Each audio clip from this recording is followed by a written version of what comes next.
And that brings us to our very important student panel. So as mentioned, today we are going to lead with our student panel led by Emilie Cook and Camore Fordham of Every Learner Everywhere. And Emilie is the senior manager of Every Learner Everywhere, and Camore is the student moderator who's going to be moderating this panel. So each of our students are from universities. Camore Fordham is a senior from Santa Fe College who's a health science major at Spelman College. Isra Hussein is a biomedical engineering major from the University Institute of Technology, and Noel Berhanu is a junior studying computer science at the University of Maryland. Today, they're going to share their perspectives and insights on important matters that affect faculty development and instructional design today and technology everywhere. And I'm very, very, very pleased to announce our student panel.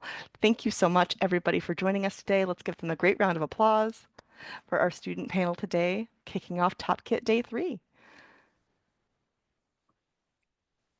Thank you, Charlotte. It's so wonderful to be here. We are thrilled. My name, as Charlotte mentioned, is Emilie Cook. I am the Senior Manager for Content, Community, and Digital Engagement here at Every Learner Everywhere. I'm going to real quick share a screen with you. But today we are just so esteemed to be invited to join this event. This is a repeat invite, and we are so thankful for our partnership with TOPkit to come back and share our students' lived experiences with the TOPkit audience. And so a little bit about Every Learner Everywhere. We do believe that through digital learning, faculty can adapt instruction to students' needs and capabilities and promote active and collaborative learning and more easily support learners and improve academic outcomes. And so we intentionally bring students into these conversations because that's how we catalyze institutional transformation. And we believe that doing that through digitally enabled evidence-based teaching and learning practices is how we lead to those improved student outcomes. So in this session, our students will discuss their experiences with digital learning and ways that faculty can maximize the use of digital tools through evidence-based teaching practices. And before I turn it over to the students, I do want to give you a brief overview of Every Learner Everywhere and the internship program that we host. And so the internship program, began in the spring of 2021 as a fellowship program. And that was a 6-month-long project-based fellowship, and it allowed fellows to work on interesting and skilled-aligned projects to develop meaningful professional relationships with a variety of our network partners. In the spring of 2023, that transitioned into the student internship program that we now host.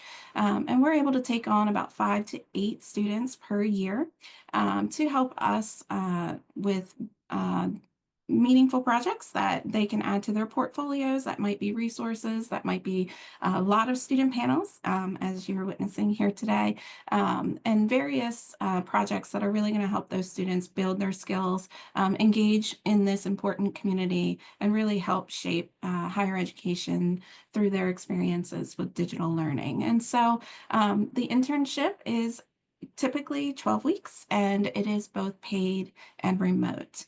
And we believe wholeheartedly in nothing about us without us, and that's why we intentionally bring students into the conversations that we host and also into the work that we're doing on a daily basis. And so today, our students are going to lead the conversation. So we have hosted many panels with students, both with professionally led, and we've transitioned recently to this model of student-led conversations just to be a little bit more empowering for the students and also authentic to the student experience and the student voice. And so today they're going to lead the conversation on digital learning, as we said, their experiences in the classroom, and of course, the evolving role of artificial intelligence in higher education and their experiences there. So we're inviting them to share their valuable insights with faculty, hoping to foster that sense of belonging through an inclusive learning environment.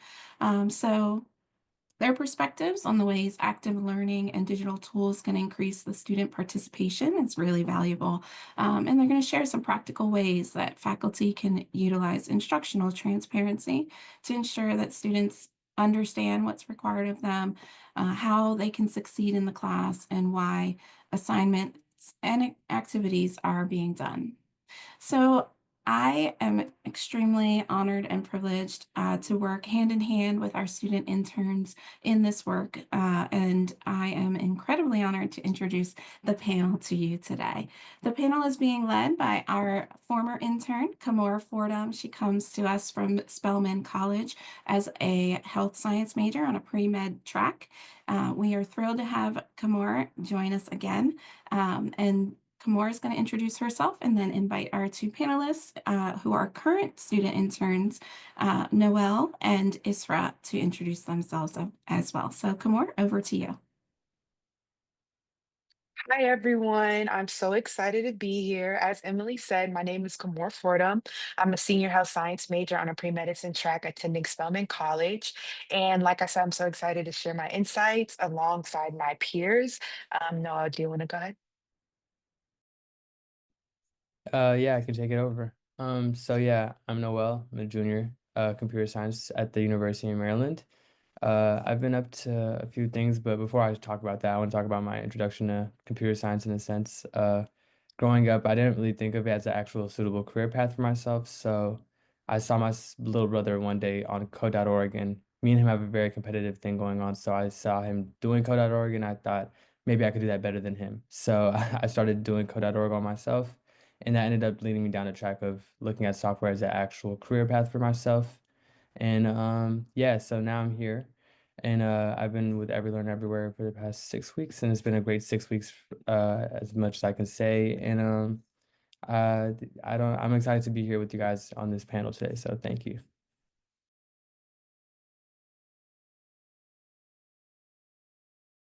Hi, my name is Isra, and I'm a freshman at Georgia Tech, and I'm studying biomedical engineering.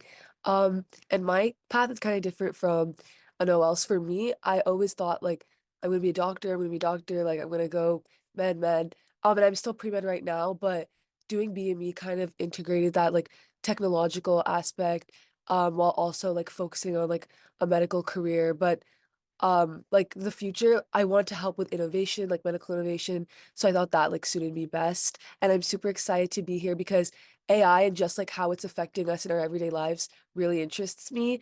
And I've had a wonderful experience with Every Learn in the past 6 weeks. And I'm really excited and looking forward to what we're gonna invest in the next weeks to come. And I'm excited to share my insights here today as well.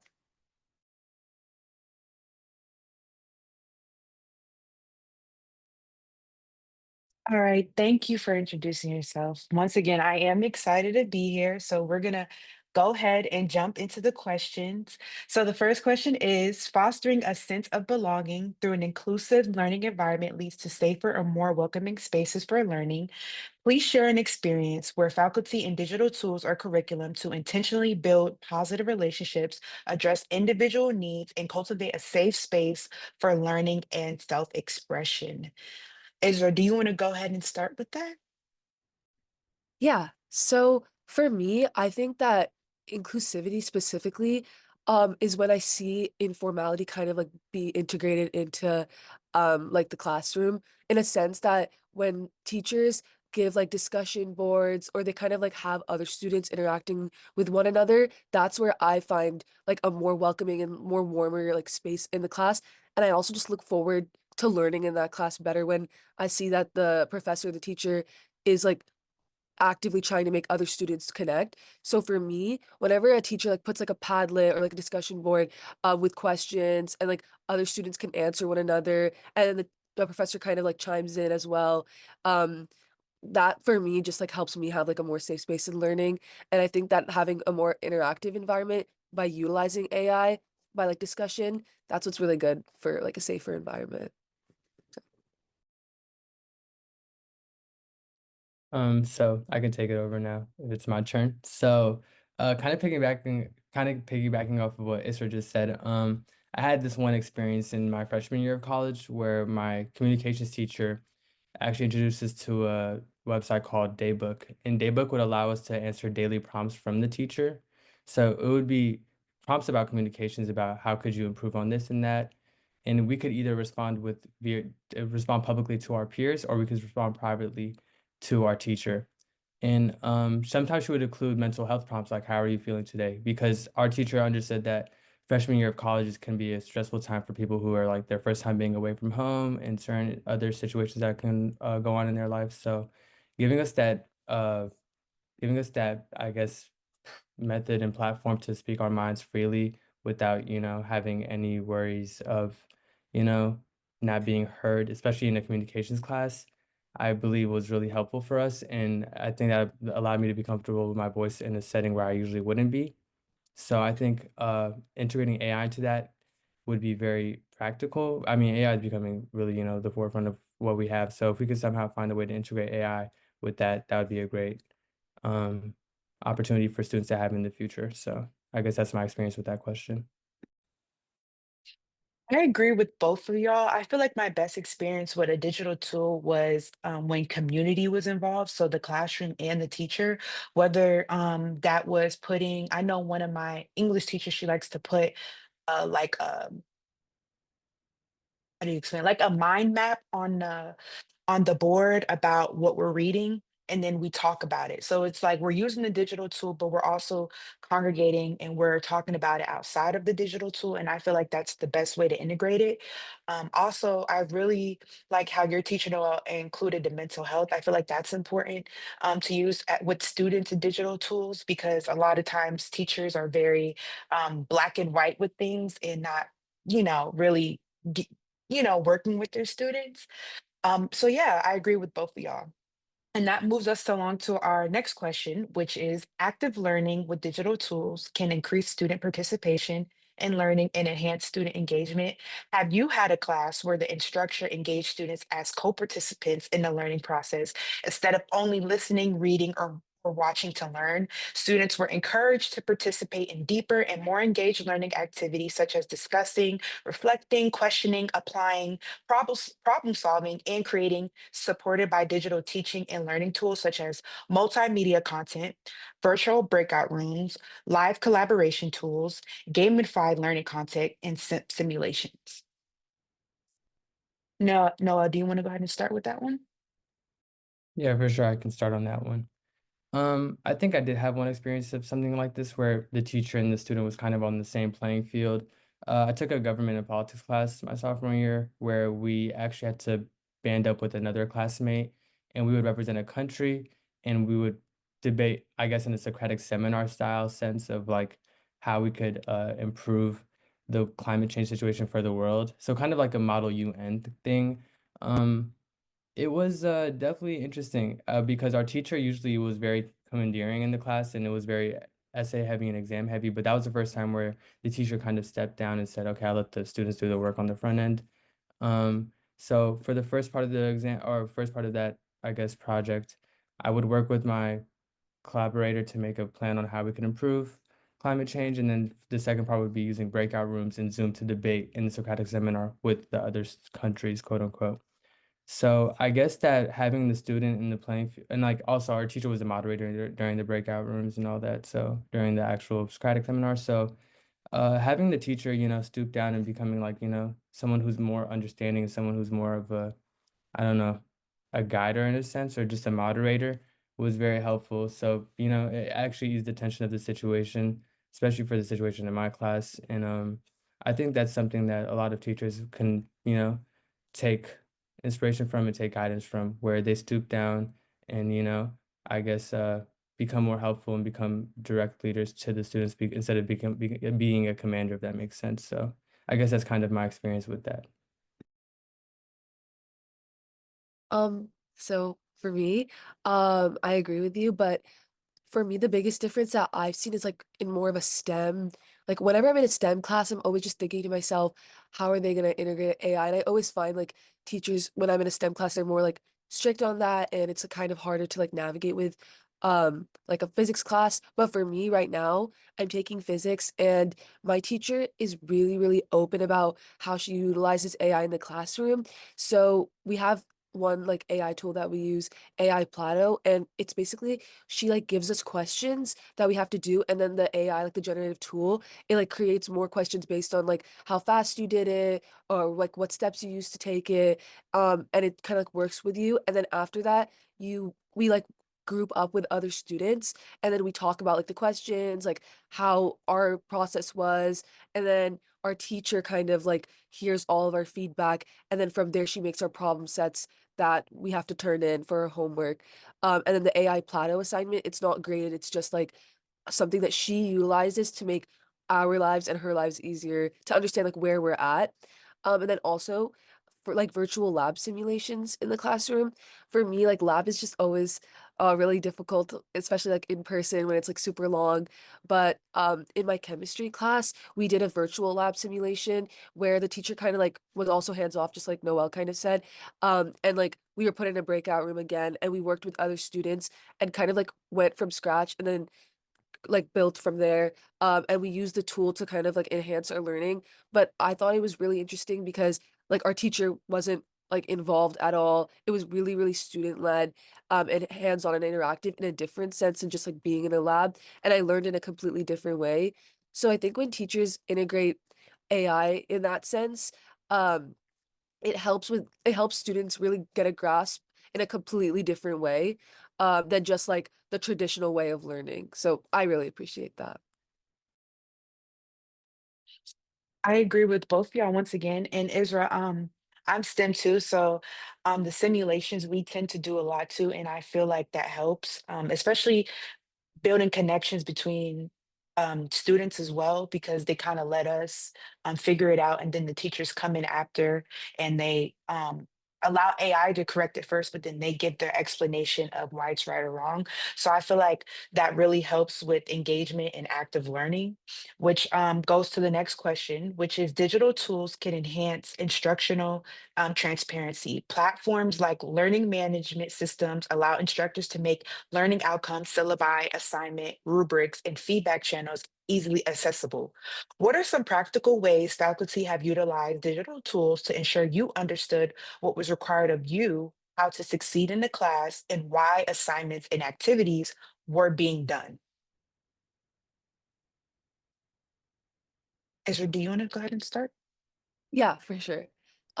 So for me, uh, like I'm in college now, but I think that the syllabi assignment thing, I had the biggest experience of that like actually in my senior year of high school, but it was a college class, but still my teacher really had a big impact on how I went about my assignments. So this was in my English literature class. It was like AP literature. Um and we basically this was when like ChatGPT was on the rise and it was still kind of new and we didn't really like understand how to navigate it. Teachers were just kind of like taken aback, students were kind of taken aback. But my teacher, he's been teaching for like 20 plus years, but he really took a stance on integrating AI immediately. So basically, we had our essays and we would have the syllabus, I'm not the syllabus, the rubric, and he would um let us use the rubric and put that into ChatGPT along with our rough draft of our essay. And then after that, we would have Chat grade our essay, and then we would meet with him one on one. So there was about like 15, 20 people in our class, and then we met with him each one on one, and then he would go through what ChatGPT had to say, what he had to say, and then we kind of worked alongside ChatGPT, which was very different than I've seen any other teacher like go about it. Especially at that time, it was about like 2023, 2024 type like time. So I think that was really interesting because it would grade our essay with like an A plus, B minus, what you need to fix. And then our teacher would like basically treat ChatGPT also like a student. So I think that was a really good and um like a very nice mindset to go about. Yeah, so I guess for me, a practical way that faculty have utilized like tools like to understand what's required of me. I don't know if anybody in the Zoom is familiar with Piazza, but Piazza has like been a tool that's really critical that has been like really integral to my career as a student, especially in the field of CS. It's a just to give it a very quick summary, it's a Q&A platform where you can ask questions to your teachers or to your teachers or to your TAs, to your actual teaching assistants, and ask some questions about the class, about homework, and also teachers and TAs can make announcements when exams are going to happen, or if homeworks are due, if there's any changes in classes. It's a really interactive tool that brings the class together and joins it together and has an interactive platform for everybody to ask questions in a way where you can ask it anonymously or publicly, and everybody feels comfortable about the information that's being displayed in the class. I think that tool has really changed my CS career for the better. I wasn't introduced to it until I got to university, and it just allowed for an interactive, collaborative platform for me and my classmates to discuss about homework problems and whatever. And it also integrates AI too. It can flag your question. So if this person is talking about the exam one rules, it flags the question for exam one. If this person talking about homework seven, it flags it for homework seven. It's a really great tool that I've had a lot of experience with. And it also just lets me know that what I need to get done and what's required of me in the class. And it allows me to know what I need to do to succeed in the class. So I think that's just been my definitely far and away number one tool running away, especially in the field of CS and STEM. I think it's a very practical field, and I think it should be definitely a wider known platform for educators to use with their students, because it allows students to talk to each other one-on-one and collaboratively publicly about the class. So I think it's just a great tool overall. So definitely take a look at it if you're not familiar. Thank you for your insights. I'll have to take a look at Piazza. Um, Unfortunately, as a pre-medicine major, um, a lot of teachers don't really use like AI digital tools, kind of like straightforward questions. But I do have a teacher, I'm in health informatics, who doesn't mind if we use the AI tool as long as we're using information she gives us. So I guess that kind of counts. But the next question asks, when it comes to instructional transparency in AI in the classroom, studies have shown that most students report regular use of generative AI tools, while faculty report limited use or no use at all. This suggests that students may not be receiving adequate guidance on how to effectively integrate these technologies into your education. What is your favorite AI tool, and what has been your experience with AI in the classroom? Are institutional and classroom AI policies clear and understood? Is there an overall feeling of support in the use of AI tools? I can start with this one. My favorite AI tool, as I mentioned, I am pre-med. So I use one called Study Fetch, and you can put in a PowerPoint or you could put in a YouTube video and it makes notes for you. And then you can ask AI questions and it will basically help you understand the material better. My experience with AI in the classroom, I feel is a little strict, but I understand because it's still new. A lot of teachers do not like for you to use it. And besides like the one teacher I have where she says you can use it, but as long as you're using the material I give you for my PowerPoints, and you put your own words in there. But the policies for me are pretty much clear, which is, don't do not use it. And even on Canvas, when we're turning in assignments, we have to check this is our work, this is original work from us. So they've made it pretty clear. Do I feel like there's an overall feeling of support? It depends on the teacher. Um, I have an English teacher I'm currently with, and she told us from day one, if I feel like your essay is AI, I will make everyone in the class handwrite essays like it used to be done back in the day. So I feel like I don't know if there's support, but I understand, especially for English. They want to hear your voice and not the computer's voice. So I definitely get that. I can go. That's fine with everybody here. So I think this is the question I've kind of been waiting to answer. This is I guess, the quote unquote, the main character question. I'm gonna be really honest. I think like my favorite AI tool like is ChatGPT. I'm gonna be honest, I have nothing to hide here. It's really applicable. It can do everything, to be honest. From an education standpoint, you can ask on any subject and it'll answer it pretty informatively, pretty accurately. Not 100% obviously, but for the most part gets the job done. And you can also ask for things like outside of education. Like I live in the DC area, so if I ask give me 10 free things to do in DC that'll be fun with my friends. ChatGPT will automatically compile me a list that will do that. It's just so applicable in life that we can use on every single surface and every single front. It's definitely far and away my favorite AI tool. And specifically with AI in the classroom, I will definitely say at UMD, there's a very strict AI policy. They were not playing with it when it first came out in November of 2022, I believe. It was very strict. Every syllabus, and I think the school said no AI will be used. But I think now I'm starting to see a more growing support and a more integration in AI in our classrooms. So in two of my classes, I've strictly been allowed to use AI. And one of these classes is a CS class where my professor actually dares us to use ChatGPT or any other AI on our homeworks because he thinks that it'll give a wrong answer. And I tried it for my first homework and I got a 50 out of 100 on my first homework. So I used ChatGPT and it was giving me wrong answers. And it was basically showing us in effect that not AI won't know everything. So sometimes you still need to do the work yourself. And so it showed me that, I shouldn't be too over reliant on it as a student. And now it's like kind of reset my perspective on AI and using it in the classroom. And also in my family science class where I'm allowed to use AI, we have a more interesting approach where whenever we use AI, we have to write a one-page report on how we use the AI in whatever paper and whatever assignment and how we can use it going forward. I think that has been really informative too on like how I'm applying AI to my work. So instead of just having it compile my whole essay, maybe just thinking, how should I have my paper structured and laid out, and then having that in my report and then giving that back to the teacher. And that actually made me think secondly about how I should use AI. I think integrating AI in education is inevitable. We have to embrace it. We have to accept it. So the sooner we do it, the better for students that they learn that.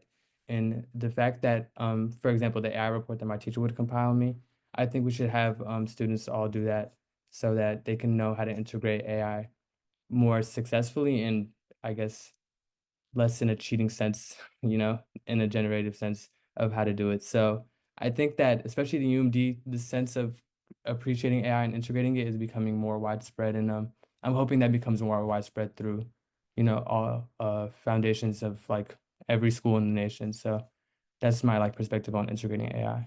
And I'll pass it on to Isra. So for me, I think that an AI tool that specifically helped me, um, other than ChatGPT, but Grammarly, I think that that's like really, really helped me. And people kind of underestimate like how helpful it is and how it works alongside you. Um, so whenever like I'm writing an essay or I'm like even like sometimes if I'm writing a really important email, I'll just like put it in Grammarly, and Grammarly not only like will it just like fix my like stupid typos or just like help me with my wording, but it also like gives suggestions on how to like enhance your sentences. And I think that it's like super helpful in that sense. Even like the free plan, it's just really, really helpful in a wide variety of things. Like it's not just catered towards like emails or like informal writing, but even if I'm writing like a research publication for like a class or something, it's super helpful in that sense. And and you can like tailor it to how you want them to like look at your essay. Like this is formal or this is like on a scale of 1 to 10, like how much do I want you to like critique my writing. And I think that that's like super helpful for me. But for the question on our institutional and classroom AI policies, clear and understood. Um, for at Georgia Tech, especially since it's a like a very STEM heavy school, um, and there's a lot of CS majors, a lot of medical students who are like on the pre-med track. Personally, I think that tech is super strict with how they look at AI, and although I think it's getting better, especially with more of the like non-STEM majors kind of leaning towards more AI options integrated in their classroom, I think that sometimes like Georgia Tech will use it as a threat, like for expulsion even. Like for one of the CS classes that I know my friend is taking, um, if they have their code and the teacher would put it in like ChatGPT and it would give the same response, or if it gets flagged even in turnitin.com, then you get a warning, and then if it happens again, then you get like an expulsion notice warning, and then you can get like expelled.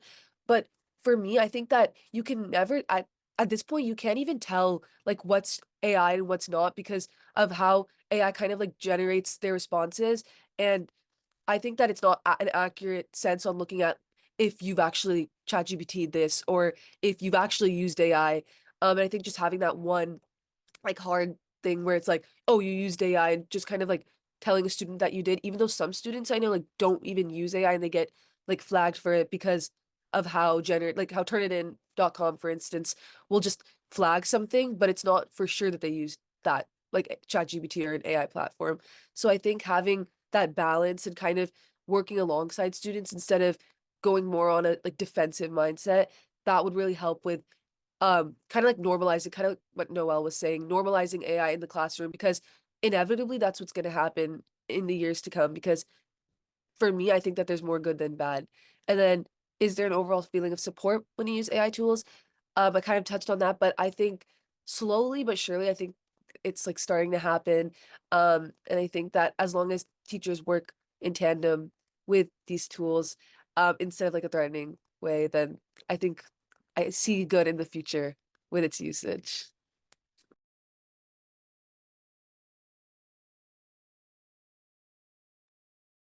Thank you. Y'all's insights are very helpful. And then even for me as a student, hearing at different schools how different it is, it's yeah, it's a lot, it's a lot different. But um, for the next question, it says, too often we think of engagement as transactional, where if instructors give active learning, they will get engagement in return. But engagement strategies only work if students feel like you genuinely care about them. If you could have everyone here today leave with one call to action for how they might improve the learning experience to make it more student centered, engaging, and motivating, what would it be? Noah, do you want to start? Yeah, I'm cool with starting. Um, yeah, I think as an educator, the hardest thing possible is engaging your students and motivating them to like interact with your curriculum. This past summer, I led a summer camp called Tech Turn Up where I taught kids in DC how to code. And these kids, usually don't have that access to computers and like don't really see software engineering as like a suitable pathway for their careers. A lot of them are trying to be basketball players, man, and there's nothing wrong with that. But I try to, tell them let's be a little grounded in what we do. And I think like trying to have them engage with coding at first was really difficult for me. Um, but eventually I connected to them as students. I saw that they like basketball, so I had them do as their first project a mini basketball game, and they understand like, wow, you can actually apply this in like a lot of different ways and ways that we think are cool. So they ended up responding to curriculum, and then the rest of the summer was not to say smooth sailing, but went way better than I thought it would go. So I think that for the most part, to improve in this situation, I think that you should listen to your students and build like their learning experiences with them and not for them. I think that the most impactful learning experiences that I've had in my, college career are the ones where my teachers have like reached out to what we've needed and applied to it. So, like, for example, the daybook thing where my teacher had us respond to mental health prompts was really, appreciative and really like generous of them to reach out to us and understand like our situation as freshmen. Where my other teacher stepped down and was a moderator for our Model UN. He let us do the handling and seen how we interacted with students and how we interacted with one another. That was really helpful. And also my CS teacher, where he challenged us to use AI and showed us how the limitations, can actually hold us back. These experiences that like showed me that challenged my way of thinking, I think are like curriculums that I end up engaging more naturally because they've kind of shown me that I don't really know everything and that maybe I should take a different path, and I'm more likely to follow my teacher if they're willing to challenge me and see what I use and then challenge me on what I use. So I think those type of experiences where the teacher is building around the student and what the student does is really helpful and has them engage with the curriculum more often. So I think that's the one piece of advice I would give to educators around the nation, just to listen to their students, talk to them like humans, talk to them like adults for the time being, and then see what they need, and then kind of tailor your curriculum to that instead of just having a curriculum for them day one and then having them, run that because not every kid is the same. So I think that's like my piece of advice I would give, and I'll pass it on. Yeah, I really agree with you. And I have a really similar experience that kind of ties into what like I believe in. So, um, basically over the year, I help with tutoring students at an Islamic school, that my mom kind of helps with. And for like basically they want to skip a math level throughout like half a semester. So they're kind of doing extra math alongside like their fourth grade math, they're doing fifth grade math to skip that level. Um and at first I felt like when I'm going in, I'm talking to these like 10-year-olds, and I'm like almost 20, I'm 19 years old. There's gonna be a divide, like I don't know how to connect with these students. Um, Even the fourth graders are using ChatGPT to like do their assignments. I didn't know how to go about that. But then I realized but like I understand what they're going through. I just put myself in their shoes and I felt like I empathized with what they were doing because I mean, I'm not gonna lie, I've used ChatGPT on my assignments to see what's going on or for a question. I'm not gonna sit here and say I haven't done that. And when they do it, how can I look at them and be like, oh, you can't do that. I'm gonna reprimand you. This. So when I really connected with my students on a different level than that, instead of being their tutor or their teacher, which I was, like I still wanted that to maintain a level of respect that they still had there was still like a boundary that they couldn't cross, but I connected with them as a student, and I kind of wanted them to see me as a fourth grader as well while still simultaneously maintaining that balance that I'm your tutor, I'm your teacher, which is a really difficult thing to do, but once I kind of grasped that and I connected with these students and they felt like they could comfortably come to me with any of their problems, then number one, I saw them like cheat less on their assignments, do things more authentically. And also, if they wanted to use ChatGPT, then we just did it together, or I would inform them you can use ChatGPT on this example, or I don't know, something like that. But my main point is for teachers in general or professors in general, I think working alongside your students and instead of looking at a certain situation as I'm going in this with a reprimandative mindset, more so going alongside it as we're all one and the same. We're all people here trying to learn, trying to foster learning, um, and we're all at the same level, in a sense. In one aspect, of course, there's like the level of respect and all that, but going about it in that way really helps students grasp learning in a in a like innovative way instead of going about it in a cheating type of um way. And also, I think ChatGPT and not even ChatGPT, if someone bans ChatGPT in their classroom, some new AI is gonna pop up that's just, if not better than ChatGPT. So just having that in your mind and then going about it that way would really help with more of a innovative classroom mindset with AI. And also, for instance, like my teacher who used ChatGPT in 2023 when it was ripe out of like it was just made and he was 65 years old and there's a big age gap between me who was like 16, 17, and then the 65-year-old who we all thought was super scary. He was the most scary person at our school.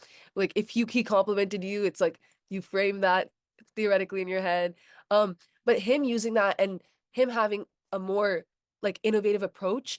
And also I had another teacher in my AP World class who was also similar age to him who both kind of used ChatGPT like right on the get-go. I think that really helped students. And from what I heard in my at my school, those were always our favorite classes because of how our teachers went about it.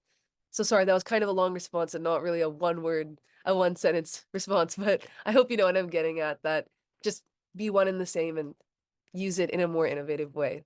So Great responses, and I agree as well.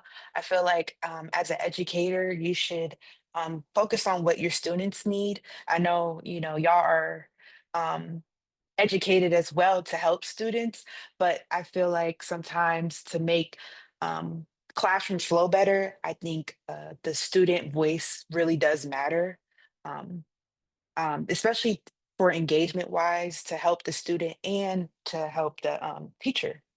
That was a great way to end off. So now we're going to get into some Q&A questions.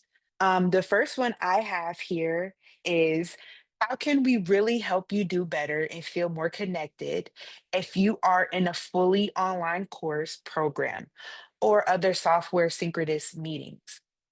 I can start off by answering this because I've done a few online courses, and I feel like one way to make the student feel more connected is setting up meetings with them, just asking them, setting up Zoom meetings, asking them how everything's going, and just still making ways to connect with them, even though you're not seeing them face to face, is important. I feel like sometimes we think it's easier, oh, everything's online, so we don't have to speak. But I think still making your students feel comfortable to come to you online, to email you, to want to set up a Zoom meeting is important, especially because a lot of times students online will not tell you if they have a problem or anything. So I think that is a good way, just setting up meetings with them and having conversations with them online. I can hop um on that. So for me, right now I'm taking an online CS course. Um and that's like kind of difficult because I'm not a CS person. I'm more of like a med STEM person with slight engineering there. But um so my teacher, it's actually like it's not there's no Zoom meetings even. It's just completely online. Like you don't even interact with your professor at all. But for some reason I feel more connected to this professor than some of my in-person classes. Just kind of crazy. Like I've never spoken to him in person before, but I think something really good that he does is that with CS it's really easy to just put it in like ChatGPT the entire thing. I mean, it could get it wrong, but you could just like cheat your way through um, you could get stuff wrong, you wouldn't be learning, but if you wanted to, you could try to go about it that way. But I think my professor is really good at having a balance between AI generated assignments where he gives us the opportunity to use AI and he's more like helpful in that way. And then also he just constantly checks up on our classroom as a whole, gives us a lot of ways to enhance our learning, and then also talks to us one-on-one, is really good at responding with emails if you have a problem. And he also set up like a discussion board where like it's kind of similar to what Noel was saying about Piazza, but it's like students can come in and just say if they have any problems or what they're doing, and then the teacher can go in and respond. So I always see him responding right away. And he's super and he always sends weekly announcements and he kind of like makes it informal too. He'll make it more conversational. And although I've never spoken to him in person, it feels like I know him really well. So just doing something like that, having that presence, even at an online level, it's fully possible. Yeah, I guess in my experience, I guess it was kind of like the opposite of Isra's, where like I kind of had a lot of one-on-one with my professor. Uh, so I worked this summer, I worked an online course called Code Path, where you basically do a bunch of interview style questions to land a software engineering internship. So basically a lot of leak code. I don't know if you guys are familiar with leak code, but it's just a coding question platform. And so basically, I was working with the team. I would work with the team, and we would do these coding style questions. And my advisor would watch us through the questions. And we would use this one tool called Replit. It's a code editor called Replit, where you can just edit code with whatever language you want, Java, Python, so and so. But it also has this AI feature. So it can basically read what you're trying to do. It can read the comments of what question you're trying to implement and give the AI like the actual like answer to the question, which obviously as students we don't want to know the answer because we're trying to create the answer. So my advisor, at first he was like, you guys can use AI if you guys ever get stuck, like don't get scared to use it, but don't get over reliant. And I also would have one-on-ones with him outside of the class because he was supposed to be our advisor, so we'd have one-on-ones with him. And he'd be like, hey Noel, I've noticed you've been using a lot of AI recently in your answers. Gotta slow down, you're not learning. So I'd be like, okay, cool. And I guess having somebody like, you know, like not trying to be like a tiger parent, but like, just kind of watching over me and just, seeing my moves was really helpful. He helped me realize like sometimes like the things that I do were bad habits and they weren't helping me learn, kind of being over reliant on my answer with AI. And also just giving me advice like, Noah, you were yelling at your teammates today. Just don't do that, bro. You just be more communicative, be more expressive with them. Having that faculty guy or faculty person just watch over me and being my one-on-one advisor and talking to them about what I need to improve on personally was really helpful. I kind of wish I had that asynchronous experience that Isra had where like they were really engaging like that. Because I think having that one-on-one is different where they're just with you. So I'm obviously connected with this guy who's like educating me and telling me what I need to do to be a better programmer. But I guess that's my experience with the online courses. I think having that person like watching me over was really helpful and you know ended up becoming having me like become a better programmer in a sense. So that's my experience overall. Thank you for sharing. The next question says, as someone transitioning from the classroom to instructional design, I'm curious, what role do you think AI or other tech tools should play in supporting your learning, especially when it comes to accessibility, feedback, or feeling connected in online courses? What makes a tech-enhanced learning experience feel truly helpful versus just one more thing to manage?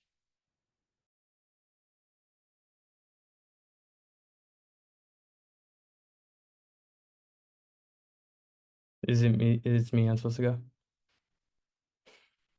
If you do you have an answer? You can go ahead. Um, I kind of didn't, but I'll wing it. I'll wing it. I got this. Okay. Um, I think I think like going back to what we said earlier, like just kind of integrating your technology. Um, thank you, Kamor. You're really helping me out on this one. But um, I feel like being feeling connected to whatever tech platform that you're using is just knowing how to navigate it and having your teachers like not permission in a sense, but will to use it. I guess having it fully integrated and not feeling a way about using it and being reliant on it. I think some things about like using certain tools, you can feel a way about, oh, am I being over reliant? Is my teacher going to be upset about if I do this with that? Like answering that question. I think having it fully integrated and knowing that it's okay to use makes it a stronger learning experience for yourself because you're not scared to use that resource if you have it, on your belt if you need it. If you need it, you have it, and if you're not scared to use it, then you can fully apply it to the maximum need. Um, I think like for example, and also using tech tools and being reliant on them is never an issue because in the real world and like whatever job we might have in the future, if we have a resource to complete our job, we're gonna obviously use that resource if it makes our life easier. That's the whole point of technology, to make life easier for humans in general and mankind. So I think teaching that to students that it'll be easier or like it's okay to use these tools that make it easier for you and like having these AI technologies like Grammarly or Piazza or Replit help you and make your life easier, then you should be able to use it and you shouldn't feel a way about using it at all. So I guess that's kind of my take on it. But yeah, and I'll pop it on to Isra. Yeah, I have something to add now. Um, so for me, I think kind of going back to what I touched on a little bit before, I think just going about AI or any other generative tool as not something to like necessarily like manage, but just something that's gonna be easily integrated into our lives because that's just what's gonna happen. So the more we kind of just fight against that and say, oh, like this is something bad for students, like this shouldn't be used in the classroom, no AI. I think that that's just not um like a mindset that should be taken. Um and then instead of doing that, have it more integrated and realize that there's more AI generative tools than just ChatGPT. I feel like a lot, at least for me, a year ago, I just thought ChatGPT is like the only AI tool that's more in the classroom, which sounds kind of dumb, but a lot of people who I talk to, they also like agree with me that they just thought ChatGPT is like the only like AI tool in the classroom that's utilized. But then honestly, when I came to college and I saw it used in more of an informal way, such as like Piazza, Ed Discussion, like the boards, the discussion boards and stuff like that, just having it integrated, like my physics teacher did, that kind of made me realize that it's not really something to like manage. It's something that's just in our classroom and it can be taken in a more positive way than in a more negative way. Because some teachers they just realize that there's more pros to it than cons. So now having it more integrated in our classroom does better for us than having it as something that is not good because there's good and bads to everything that comes as something new. But then when you kind of tailor that and mold it to something that can be like good for the classroom, then it slowly becomes like that. And I feel like ChatGPT for a long time was looked down upon as something frowned in our classroom and bad. But now slowly I think ChatGPT even is being looked at as a more positive and innovative way of learning to help students and even help teachers So just going about it in that way, as AI is here to help us, and if we tailor it in that way, then it will help us. But if we tailor it in more of a way where it's not helping us as much, and we have that mindset going into it that it's not supposed to be something normal, then it won't be. So it's just all about the mindset for me. Thank you so much for both of your answers to everything. Now we're going to pass it back to Emily to finish us off.